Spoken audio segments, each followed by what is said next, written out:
Mesdames et messieurs, bonsoir et bienvenue dans l'Invité Culture. Focus ce soir sur la deuxième édition du Salon national de l'art contemporain émergent. Fort du succès retentissant de sa première édition, ce rendez-vous incontournable se positionne comme le tremplin majeur pour la jeunesse créative marocaine. Une vitrine qui rassemble les talents les plus prometteurs du royaume et de la diaspora.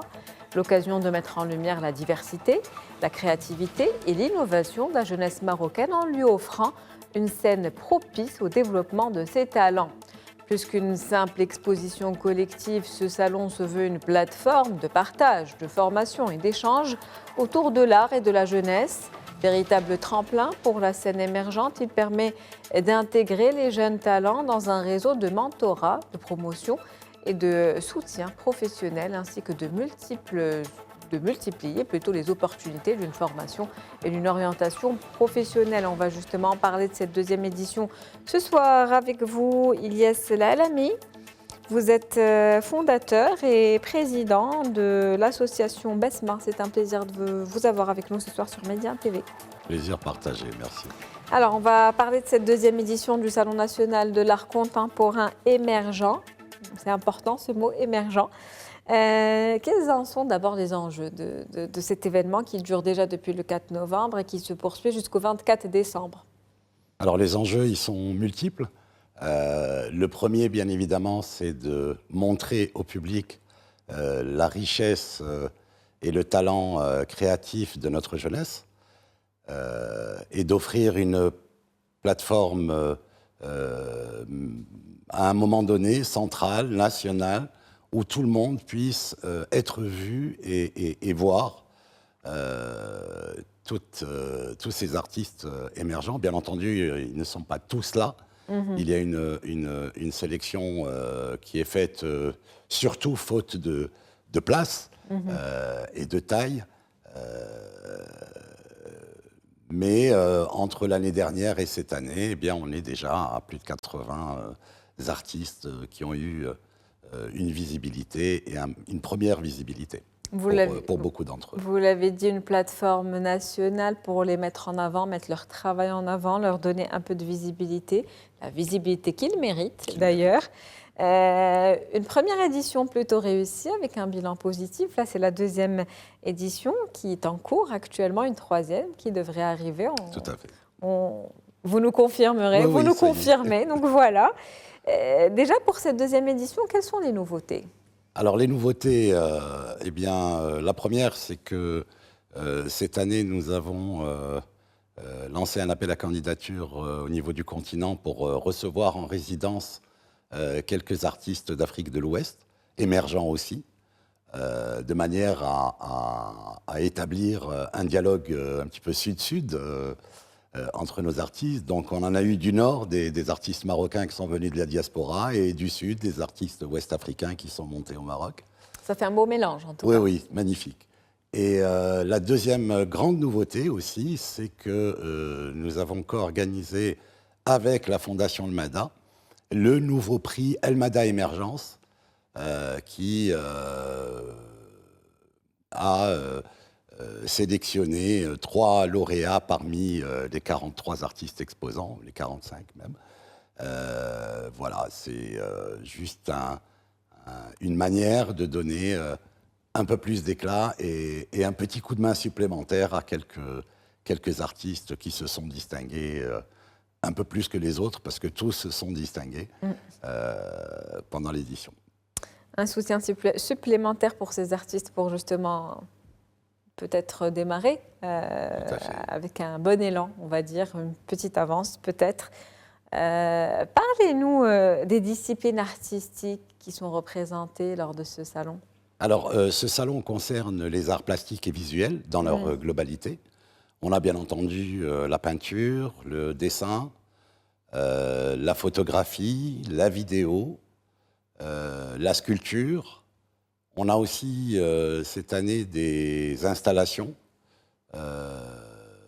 Voilà, donc c'est un petit peu tout le champ visuel de l'art plastique moderne. Vous l'avez dit, en tout cas, une quarantaine d'artistes, un peu plus d'une quarantaine d'artistes pendant cette semaine.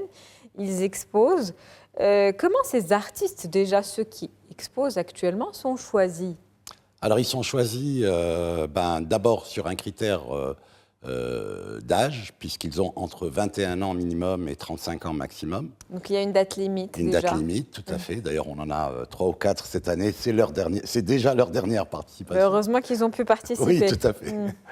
Et ensuite, il y a un comité de sélection qui a vu l'ensemble des dossiers de candidature. Et comme on est obligé, faute de place, de faire un tri, eh bien, il y a eu donc la sélection d'abord d'une 80 dossiers, et puis ensuite une sélection plus fine d'une quarantaine de dossiers pour participer à l'édition. Et les critères ont été aussi le fait que ces 40 dossiers avaient des œuvres récentes. Voilà, parce qu'il y avait d'autres artistes qui méritaient tout autant d'être là, mais qui peut-être pour des questions personnelles ou professionnelles n'avaient pas beaucoup produit sur ces 2 dernières années. Donc on a laissé d'autres artistes qui étaient vraiment dans le feu de l'action participer. Tant que l'inspiration est là. Tant que le travail aussi. Est-ce qu'il y a justement un fil conducteur des thématiques particulières qui sont choisies pour cette exposition, ou c'est vraiment au feeling, en fonction de oui, vos tout à ressentis? fait. En fait, l'idée, ce n'est pas de curater cette exposition par rapport à un thème ou à une technicité particulière. L'idée, c'est réellement de montrer la diversité, aussi bien au niveau technique qu'au niveau du message ou de la démarche artistique de ce qui existe. Donc, il n'y avait aucune limite, aucune contrainte. Au contraire, la diversité était la bienvenue. En tout cas, un salon dans lequel il y a plusieurs masterclass, des conférences, des ateliers d'initiation, des ateliers aussi de formation. Est-ce que vous pouvez nous expliquer un petit peu quelles sont les thématiques choisies pour les conférences, quelles matières sont enseignées, et puis ce sont des formations qui durent combien de temps? Alors, en fait, toutes ces activités durent, je dirais, de 2h30, 3h, ponctuellement, jusqu'à 5 jours complets. Il y a eu, par exemple... alors, les masterclass étaient destinés aux artistes émergents, strictement. Les conférences étaient destinées aux artistes et au public intéressé par les thèmes. Les ateliers étaient animés par des artistes émergents et ouverts. Ça, c'est original aussi. Oui, c'est aussi dans une démarche de les mettre en situation d'avoir une activité quasi professionnelle qui a un rapport direct avec leur talent. Et donc, ces ateliers d'initiation étaient ouverts aussi à des gens, des autodidactes ou des gens qui étaient juste amoureux ou intéressés par l'art. Et justement, ces ateliers d'initiation qui sont ouverts au public, comment aujourd'hui contribuent-ils, selon vous, à la démocratisation justement de ces métiers de l'art de manière générale, des arts visuels?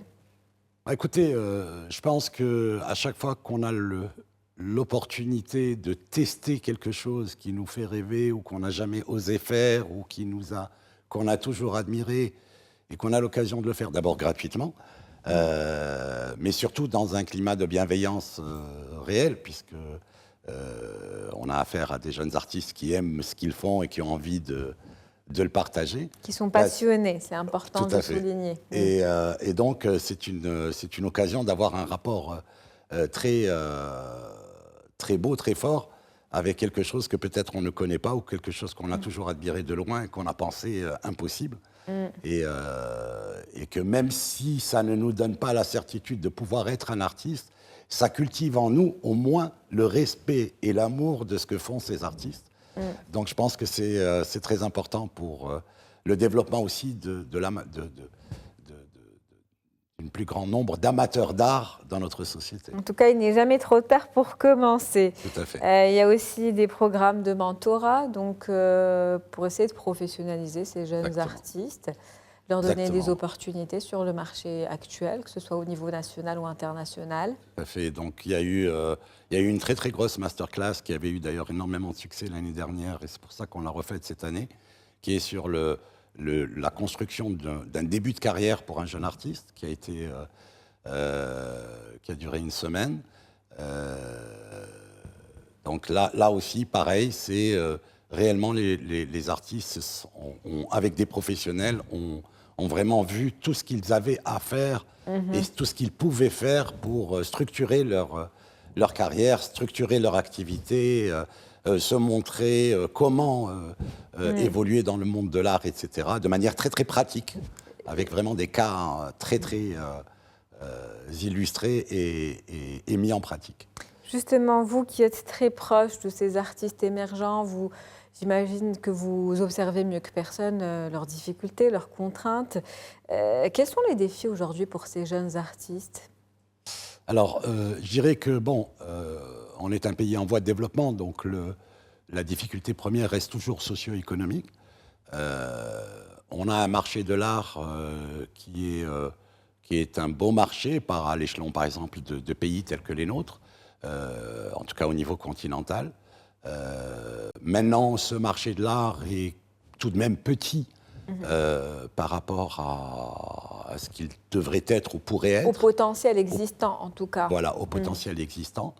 Après, on a des disparités économiques et sociales au niveau de ces jeunes artistes qui font que certains ont la chance de pouvoir tout de suite, après par exemple une école d'art, aller faire un master en Espagne ou en Angleterre ou en France, dans une très très grande institution. D'autres, non. Certains ont la possibilité de louer un petit local pour avoir un atelier, d'autres pas du tout. Donc les disparités sociales se retrouvent aussi, bien évidemment, dans le devenir dans les premières années de tous ces jeunes. On va profiter donc de cet entretien pour faire un appel à soutenir ces initiatives, justement, notamment les initiatives associatives qui accompagnent ces jeunes pour créer un secteur, des industries culturelles et créatives qui pourraient être une locomotive de développement aujourd'hui. Qui devrait l'être, et toutes les études montrent à travers le monde que le secteur culturel et créatif a un apport très très important dans la vie économique d'un pays. Aujourd'hui,